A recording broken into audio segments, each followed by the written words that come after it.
Dear Miss Kay, isang mapagpalang araw po sa inyong lahat. Ang pangalan ko nga pala ay Yula, 26 anyos na sa kasalukuyan. Ang ibabahagi kong kwento ay nagsimula ilang taon na rin ang nakararaan. Isang bahagi ng buhay ko na hindi ko basta-basta makakalimutan. Ako ay nagmula sa isang mahirap na pamilya. Isang kahig, isang tuka kung tawagin. Ang nanay ko na lang ang meron kami dahil matagal nang wala ang aming ama. 7 kaming magkakapatid, Miss Kay. Kaya talagang hirap kami sa buhay. Minsan kung anong meron, yun na yun. Wala nang arte, wala nang pagpipilian. Pero kahit mahirap kami, hindi ko maikakaila na may itsura kaming magkakapatid.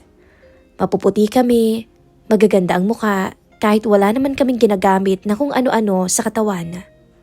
Ako, simpleng dalagita lamang noon. Wala pang masyadong alam sa mundo, lalo na sa pag-ibig. Hanggang sa makilala ko si Gino, 18 anyos. Hindi tulad ko, may kaya sila sa buhay. Naging malapit kami sa isa't isa dahil sa mga simpleng bagay. Hinahatid niya ako, sinusundo, at mga oras na magkasama lang kami kahit wala naman kaming ginagawa. Hihatid na kita, Yula. Lagi niyang sinasabi sa akin noon. Ako naman sumasama lang. Hanggang sa hindi ko napansin, nahuhulog na pala ako. Hindi ko masasabi na perpekto siya. Minsan makulit, minsan parang may sarili siyang mundo. Pero sa edad ko noon, sapat na yon para isipin kong siya na ang lalaking para sa akin. Hanggang sa dumating yung punto na hindi na namin napigilan ang sarili namin. Hindi ko na idedetalye pero alam kong marami ang makakaintindi. Bata pa kami, nadala ng emosyon at walang gabay kung ano ba ang tama at mali. Ilang buwan lang ang lumipas, napansin kong nag-iiba na ang pakiramdam ko. Gino, para kasing may mali. Sabi ko sa kanya isang hapon noon. Ano bang nararamdaman mo? Tanong niya. Madalas akong nahihilo eh. Tsaka nasusuka na rin ako tuwing umaga. Nanahimik siya. At sa katahimikan na iyon, pareho naming inintindi o naintindihan ang ibig sabihin noon. Sa murang edad na 16, nabuntis niya ako. Hindi ko alam kung paano ko haharapin ang nanay ko. Natatakot ako. Nahihiya. Hindi ko alam kung saan magsisimula. Nang malaman ni nanay ang tungkol sa pagdadalang tao ko, nagalit siya.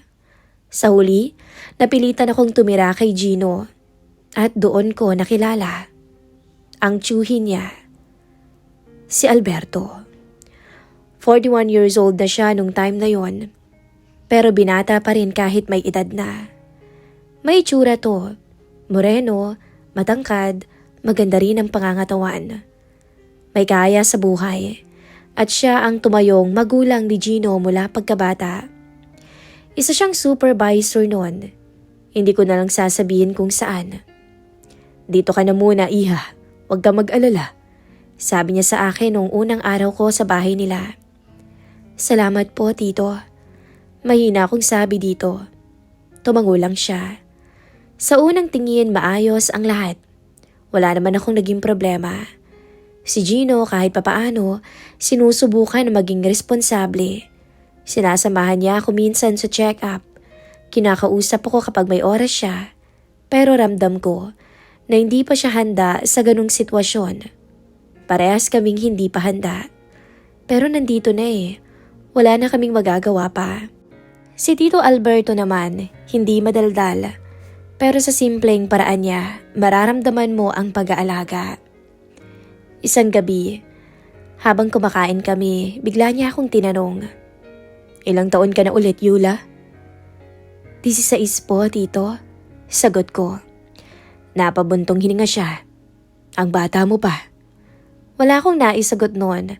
Yumuko lang ako dahil nahihiya talaga ako. Pero nandito na. Kailangan mong maging matatag. Dagdag pa niya. Hindi biro ang magkaroon ng anak, alam mo ba yun? Hindi biro yung dinadala mo. kaya mag-iingat ka. Sa simpleng salita niya parang may bigat. Parang gusto niyang ipaalala sa akin na hindi na ako pwedeng umatras sa kung anong kinalalagyan ko ngayon. Sa paglipas ng araw at buwan, habang tumatagal, napansin ko ang pagbabago ni Gino. Madalas na siyang wala sa bahay. Mas madalas niyang pinipili ang barkada niya. Minsan, uuwi siya ng gabi na. Minsan nga madaling araw pa. May lakad lang naman ako eh. Sabi niya kapag tinatanong ko siya. Ako, tumatango na lang. Hindi ko na siya kinukontra pa. Hanggang sa dumating Miss Kay ang gabing hindi ko makakalimutan. Bigla akong nakaramdam ng matinding pananakit ng tiyan. Hindi ko maintindihan. Parang may mali na. Tito, mahina akong tawag habang nakahawak sa tiyan ko. Agad siyang lumapit nun. Anong nangyayari sa'yo? Masakit po eh. Hindi na siya nagtanong pa. Dinala niya ako agad sa ospital. At doon ko nalaman ang masakit na katotohanan. Nakunan po ako. Para akong nawalan ng lakas. Hindi ko alam kung anong mararamdaman ko.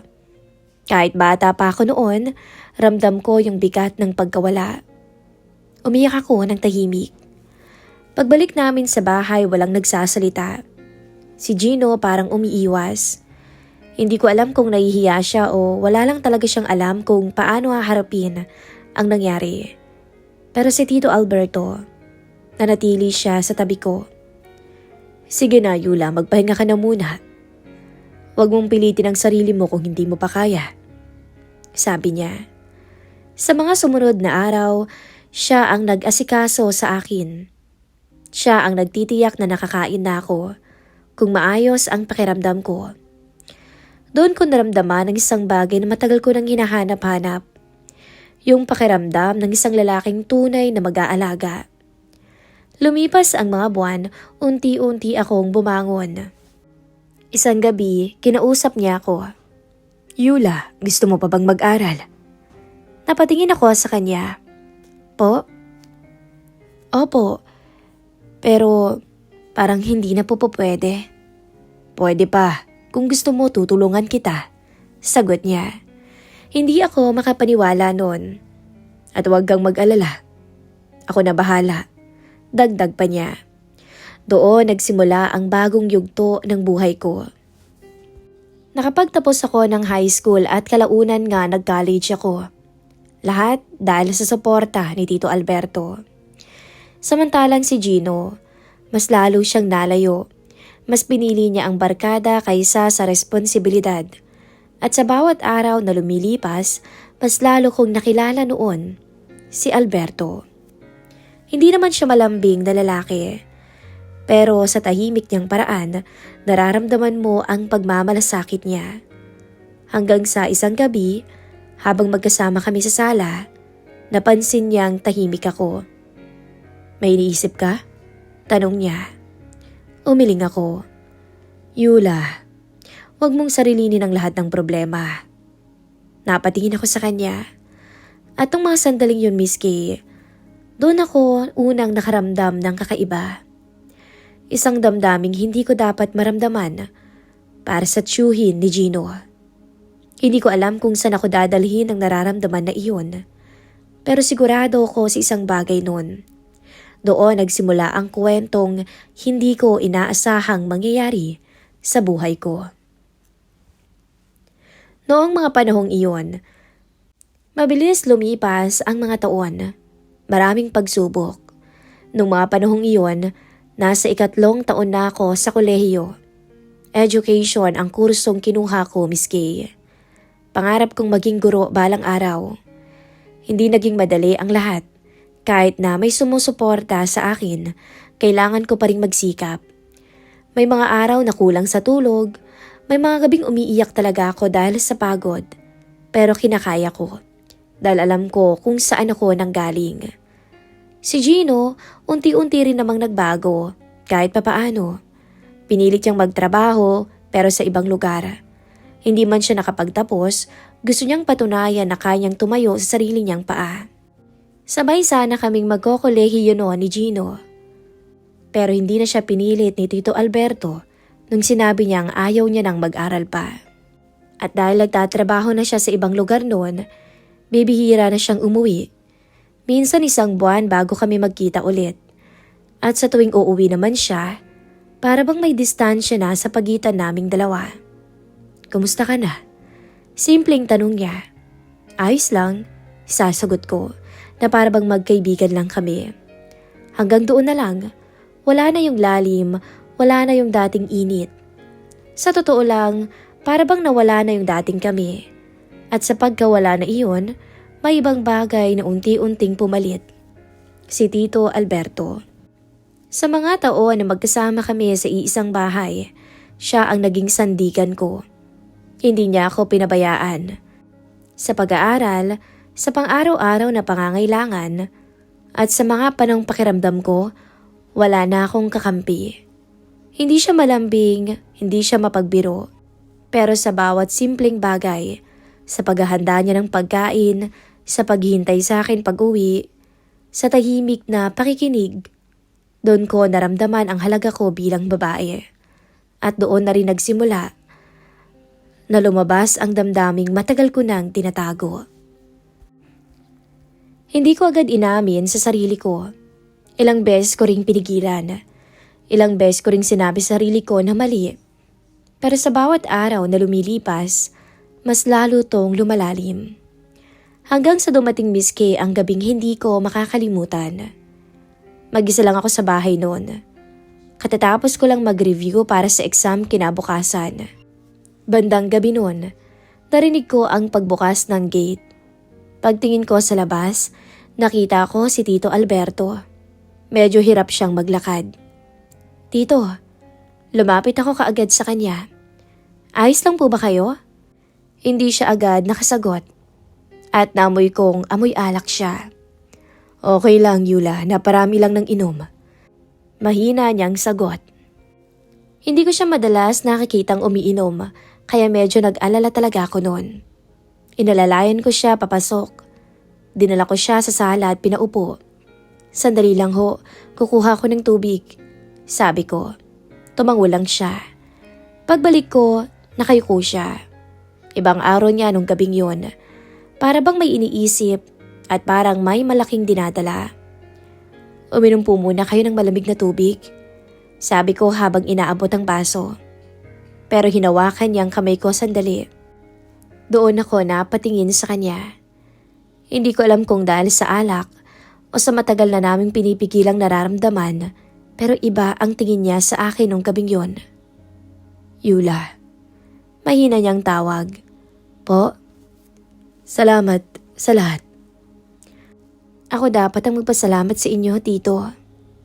Hindi niya agad binitawan ang kamay ko. At sa unang pagkakataon, hindi rin ako umiwas. Tahimik lang kaming dalawa. Walang nagsasalita, pero ramdam ko ang tibok ng puso ko. Mabilis at tila magulo. Tito Alberto, mahina akong sabi noon. Pero hindi ko na natuloy ang sasabihin ko dahil sa mga sandaling iyon, parang pareho naming naintindihan ang isa't isa. Hindi na namin kinailangan magsalita. Hindi ko na rin nilabanan pa. Matagal ko na tong nararamdaman. Matagal ko na tong tinatago. At nung gabing yun, hinayaan ko siya. Hindi ko maipaliwanag kung paano nagsimula o kung sino ba ang unang kumilos. Pero ang alam ko, pareho naming ginusto. Isang desisyon na alam kong mali. Pero sa puso ko noon, parang iyon ang tama. Ninamnam ko ang mga sandaling yon pero kahit nalasing siya noon, hindi niya ako hinayaan na mabuntis. Kinontrol niya ang sarili niya. Matapos ang gabing yon, Miss K, hindi agad ako nakatulog. Nakatingin lang ako sa kisame. Iniisip ko anong mangyayari pagkatapos. Kinabukasan, parang walang nangyari. Tahimik lang si Tito Alberto. Ganun din ako. Pero iba na ang pakiramdam. Sa bawat tinginan namin may laman na. Sa bawat galaw namin may ibig sabihin na. At doon nag-start ang lihim naming dalawa, Miss K. Sa umpisa pilit pa naming iniiwasan. Pero habang tumatagal, mas lalo kaming nahuhulog. Mas lalo na kaming nasasanay sa presensya ng isa't isa. At sa tuwing umuwi si Gino, doon ko nararamdaman ng konsensya. Ang bigat, hindi dahil mahal ko pa siya, kundi dahil alam kong may tinatago na ako sa kanya. Isang lihim na baka sumira sa aming lahat, sa aming tatlo at sa pagsasamahan nila ni Tito Alberto. Pero sa kabila ng lahat, hindi ko napigilan ang sarili ko. Dahil sa unang pagkakataon, naramdaman kong mahalaga ako. Naramdaman kong may nakakaintindi sa akin. At kahit mali, pinilit kong manatili. Hindi ko alam kung hanggang kailan. Hindi ko rin alam kung saan kami dadalhin nito. Pero isang bagay ang sigurado. Ang gabing iyon ang naging simula ng lihim na relasyon namin ni Tito Alberto. Matapos noon, ang isang gabing may nangyari sa aming dalawa. Akala ko isang beses lang yon. Isang pagkakamali lang na malilimutan din namin pareho. Pero hindi. Nasundan pa yon, Miss Kay. Sa mga sumunod na araw, pinilit naming iniwasan ang isa't isa. Tahimik lang kami sa loob ng bahay. Kung mag-usap man, pawang tungkol lang sa pang-araw-araw na bagay. Pero may nagbago na. Sa bawat sulyap, may kahulugan na. Sa bawat paglalapit naming dalawa, kinakabahan ako. At sa bawat pagkakataong magkalapit kami, may nararamdaman kaming hindi na namin maitanggi pa. Hanggang sa dumating ang gabing muli kaming nagkasabay. Walang usapan, pero pareho naming alam kung saan yon patutungo. At doon na nagsimula ang paulit-ulit na pagniniig namin. Sa tuwing kaming dalawa lang ang nasa bahay, hindi namin mapigilan ang sarili namin. Sa bawat pagkakataon, mas lalo kaming nagiging komportable sa isa't isa. Mas lalo kaming nagiging malapit. Hindi lang sa pisikal, kundi sa emosyon. May mga gabi na pagkatapos ng lahat, magkatabi lang kaming nakahiga. Walang nagsasalita. Pero ramdam ko na hindi na lang to basta pagkakamali para sa kanya. At pati na rin para sa akin. Unti-unti, nasanay ako sa presensya niya, sa pag-aalaga niya. Pagbutihin mo lagi ang pag-aaral. Lagi niyang sinasabi, malayo ang mararating mo. Ngingiti lang ako. Hindi ko alam kung paano nangyari, pero sa kabila ng lahat, naging masaya ako sa piling niya. Oo, mali. Oo, lihim. Pero sa puso ko nun, masayang masaya ako. Pakiramdam ko may direksyon ang buhay ko dahil kasama ko siya. May taong nandyan para sa akin. Habang si Gino, tuluyan ang naging malayo. Minsan naiisip ko siya, pero hindi na tulad ng dati. Hindi na masakit, hindi na rin ako naghihintay pa sa kanya. Hanggang sa isang araw, bigla siyang umuwi. Walang pasabi. Nagulat ako nung makita ko siya sa may sala. Gino, may hina akong tawag. Ngumiti siya noon pero parang may kakaiba sa mga mata niya. Parang may sasabihin siya. Kumusta ka? Tanong niya. Ayos lang, sagot ko. Tahimik kami sandali. Hanggang sa siya ulit ang nagsalita. Yula, may sasabihin sana ako sa iyo eh. Kinabahan ako noon. Hindi ko alam kung bakit. Ano yun? Tanong ko. Napabuntong hininga siya bago nagsalita. Yula. Nag-aalangan pa siya. Parang hindi niya masabi. Iba rin ang timbre ng boses niya. Ano nga yun? Tanong ko. Gusto ko nang makipaghiwalay sa'yo. Matagal na akong may pamilya sa lugar na pinagtatrabahuhan ko. At ayoko nang lokohin ka pa. Parang tumigil ang mundo ko sa narinig ko. May pamilya? Pag-uulit ko. Tumango siya. May anak na ako, Yula. May kinakasama na rin ako.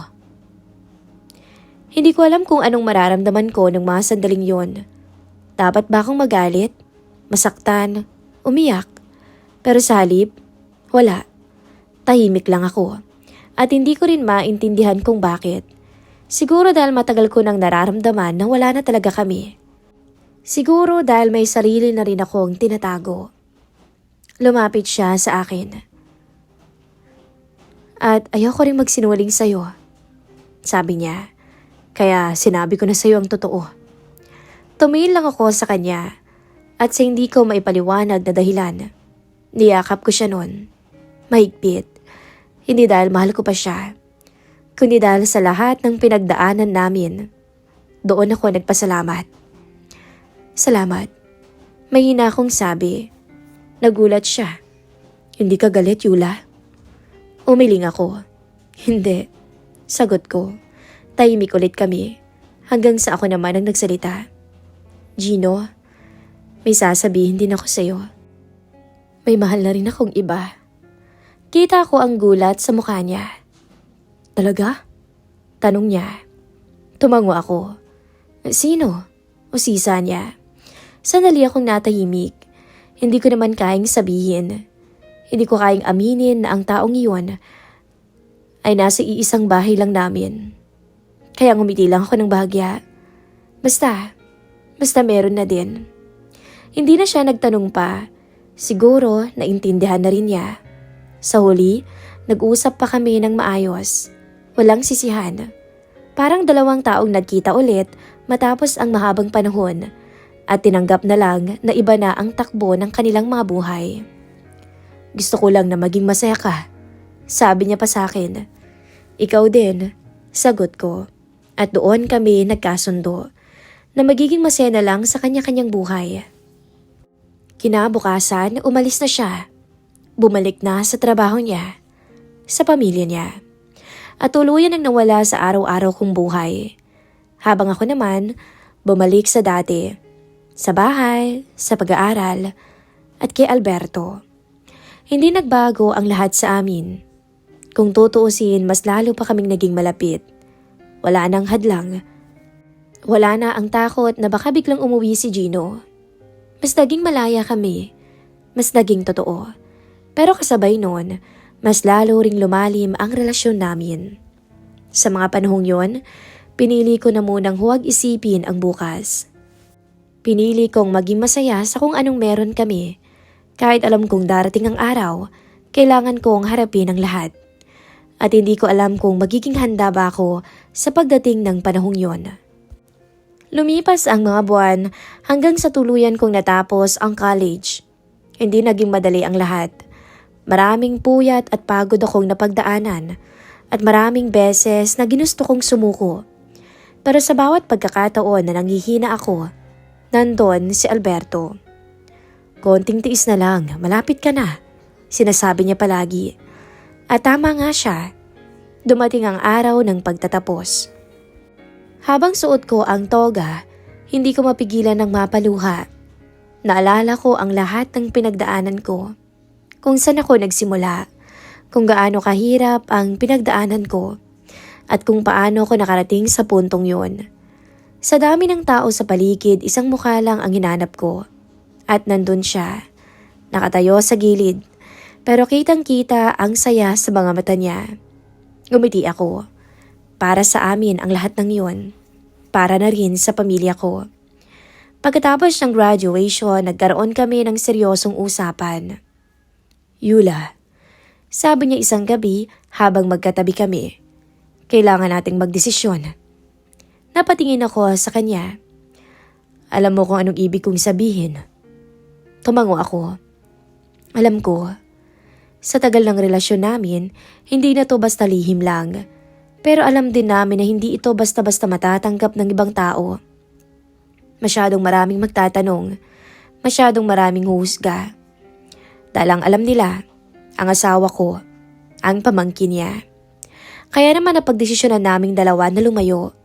Hindi para takasan ang kung ano, kundi para magsimula ulit ang tahimik. Ilang buwan matapos ang graduation ko, inayos namin ang lahat. Ibinigay ni Alberto ang bahay niya kay Gino. Yun na raw ang pamana niya dito.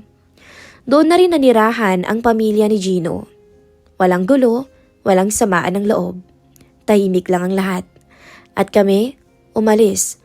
Lumipat sa ibang lugar kung saan walang nakakakilala sa amin. Doon kami nagsimulang muli bilang dalawang taong piniling magsama. Hindi man naging madali ang umpisa, bagong lugar, bagong buhay, pero magkasama kami. At iyon ang mahalaga. Habang ako ay naghahanda para sa susunod kong hakbang, Patuloy ang pagsuporta ni Alberto sa akin. Mag-focus ka muna sa exam mo, sabi niya. At ginawa ko yun. Nag-review ako para sa LET. Araw at gabi, binuhos ko ang lahat ng natutunan ko. Hindi lang para sa sarili ko, kundi para sa lahat ng taong naniniwala sa akin. At sa awa ng Diyos, Miss Kay, nakapasa ako. Hindi ko mapigilan ang umiyak nung makita ko ang pangalan ko sa listahan ng mga pumasa. Guro na ako. May akong sabi sa sarili ko. Pagka-uwi ko, sinalubong niya ako. Ano? Tanong niya, halatang kinakabahan. Ngumiti ako habang may luha sa mata. Nakapasa ako. Tapos di siya nakapagsalita. Niyakap niya lamang ako ng mahigpit. Sa yakap na iyon, ramdam ko ang lahat. Pride, saya, at pagmamahala. Ilang linggo matapos yun, may isang bagay pa siyang ginawa na hindi ko inaasahan. Isang gabi noon, habang kumakain kami, bigla siyang nagsalita. Yula? Pwede ba kitang pakasalan? Parang tumigil ang mundo ko noon. Hindi ako agad nakasagot. Hindi dahil sa ayaw ko, kundi dahil sa dami ng pumasok sa isip ko. Lahat ng pinagdaanan namin, lahat ng mali, lahat ng tama, pero sa dulo, isang bagay lang ang malinaw sa akin.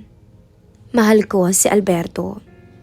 Kaya tumango ako, habang hindi ko napigilan ang pagluha ng aking mata. Oo naman. Ngumiti siya. Isang ngiti na bihira kong makita. Pero totoo. At doon nagsimula ang panibagong yugto ng buhay ko. Hindi perpekto. Hindi pangkaraniwan. Pero lubos ang kasiyahan ko. Ngayon, Miss Kay, sa kasalukuyan, isa na po akong teacher. May sarili ng buhay. At kasama ko rin ang taong pinili kong mahalin sa kabila ng lahat.